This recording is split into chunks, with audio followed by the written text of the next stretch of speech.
Welcome back, everyone. I'm Zell, and again, we're looking at a pre-release Bestech. This time, it's the Pterodactyl. Ooh.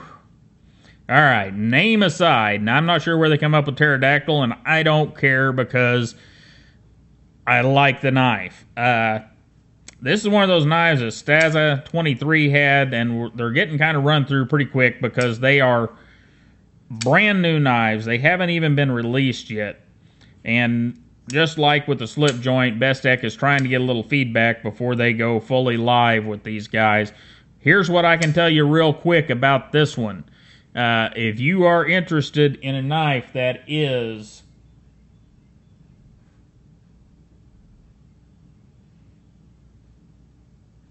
in that 3.5 inch range at about 3.6 inch blade length, it's gonna be one of the options you want to have at the top of your list if you're trying to be somewhat reasonable about your titanium frame lock flipper price tag. So let's get a look at it. First up, we are closed length of 4.8 inches, handle thickness of 0.55, and I had to measure that like 4 or 5 times because I didn't believe it. Closed height of 1.34, open overall length of 8.34, an edge length, or a blade length of 3.6, and an edge length of 3.4. Blade stock thickness of just under 4 millimeter, or 1.52, and a weight of a nice, pretty decent 4.4 ounces for a full frame lock knife. And we have a huge grip length whenever you include the forward finger choil of nearly 5 inches. Just go to the flipper tab here, and we're at just under 4 inches. Impressive. Alright, getting a look at this guy. Look at all of this. And everything is chamfered. Everything, all the corners are broken. I mean, wow. I like what they've done here with the lanyard hole. It is separate, but it doesn't take away, doesn't add to the knife, so to speak. We've got pretty good inlay across there. I'm not going to give that 4 stars or anything, but it's definitely very nice, and it's consistent on both sides of the knife. We do have a T8, and I have not taken this apart, and I'm not going to, but from what Staza tells me, that is a non-spinning pivot. We've got our normal screws in this guy. We'll grab a T8 here and just look. We know that Bestech is going to be doing better on screws, and they've never done really bad. But, oh yeah, I said T8, didn't I? We still got to go back to that T6. You know, let's see, this is the Philo one. And, for T6s, they're not bad. Could they be not T6s and be even better? Well, you bet. But they are T6s, so we got to deal with that. However, I'm going to talk a little more about that in a second. Very nice right here. And having that non-free spinning pivot is just awesome. So anyhow, carbon fiber inlay, nice right here. Got a nice looking pocket clip. We'll get to know more about that here in a minute. We've got a non-free spinning pivot or a captured pivot. Very nice. Got some jimping right here. We got some jimping on the flipper tab. Got landing zones right there. We'll look more than that. We'll just go ahead and open it up and look at them now. See, there you go. Got those little milled in indexing points. Very nice. And a little bit of jimping back here. Very nice there as well. So let's get it open and do some size comparison. And from the knives we've been looking at least we can get the big knives out now. There we go. We got the Ontario Rat Model 1. We got the Buck 110, and it's right in there with those size knives. I'll grab a Delica here, and there you go. There is your size comparison. Well, almost. We got one more. Throw out a 617 from Wee. So a little bit smaller than the 617. I didn't realize the 617 was that big. Oh my goodness, it's a big knife. Have to use it a little more often. And while we've got it here, we'll get a look at this blade. And there you go. Now, they have a bead blast finish on it right now. I do not know if that is going to come to production.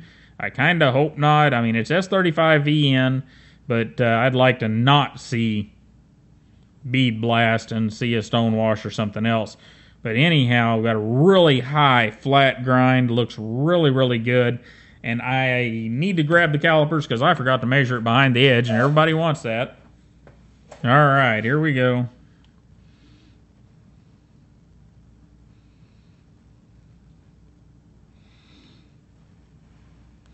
Well, that's what I'm getting behind the edge, so they're getting that down there nice and thin. And of course, we've got a good edge termination with that big old finger choil up there. And I like this sheep's footish blade shape. I like it a lot. We can pierce with it. We got belly to cut with. I mean, it is nice. I like it. And, whoo. Anyhow, guys, we're going to go to our pause and read card, and I'll be right back with you.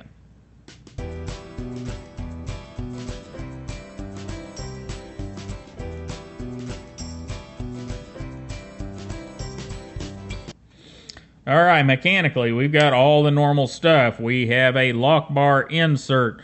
We've got stainless, or not stainless, we got ceramic ball bearing, ceramic detent ball, hardened steel backing washers. It's just mechanically everything you'd expect. We've got we got plenty of lock up there, and remember guys, whenever you look at those, they're locking up on the lock bar insert, not on the lock bar itself. So sometimes they look like they're locking up really early, and they're not. Now, action-wise, this is one of those things that Bestech is getting really, really good at. I mean, there, and then I let my finger flip right off the top of it. There we go. There it goes. Now watch this.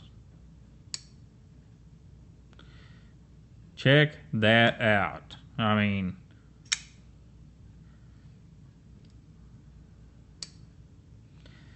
that is right in there with my Liang Ma Endeavor. That's right in there with some of the $400 and $500 knives I've got around here.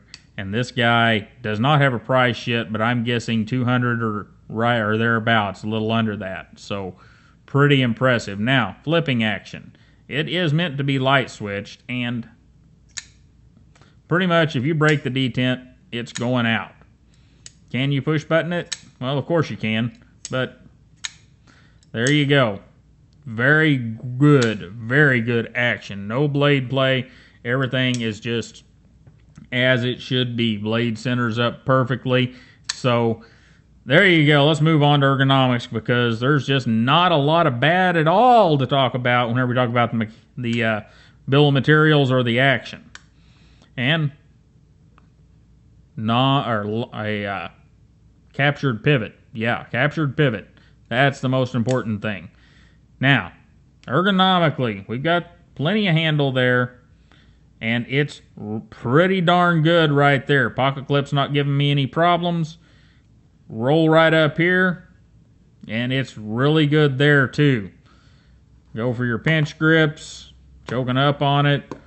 Go for your reverse grip. Everything is there. Draw cut grips may be a little wonky because of this point right here. And you know, your push guts, of course, are fine. And that choil is of a size that I think is going to be fine. This choil right here. Unless you've got really, really, really big hands, I don't think that one's going to cause you a problem. So, like that. Like it a lot. In fact, all right. In the pocket, and then we'll wrap it up. In the pocket, and in it goes with no problem. No weird shapes. We got the lanyard hole sticking out just a little bit, and the pocket clip just slid right down in there. No problem. I don't think you'll have a problem with this in any type of jeans. We'll get a look under it here in just a second. Yeah, I think you're in plenty good shape there. I like it. All right, guys, so let's wrap this guy up and get her done. Oh, the Pterodactyl, in my opinion, is the absolute best effort yet by Bestech. They have topped what they did with all the knives from last year. The Tercel is one of my favorites. I use that knife like it was, you know, a $20 beater, and I do it on purpose because I'm going to bring that knife back out and show you guys what's happened after I have beat on it for several months. And it has become a favorite, but this is one I may have to plunk some money down on because it's just that good. Get over there and let Bestech know what you think over on their Instagram. And you guys have a wonderful day. Don't forget to like, share, and subscribe. And check us out over on the apexnews.com. And you have a wonderful day, and I will see you next time.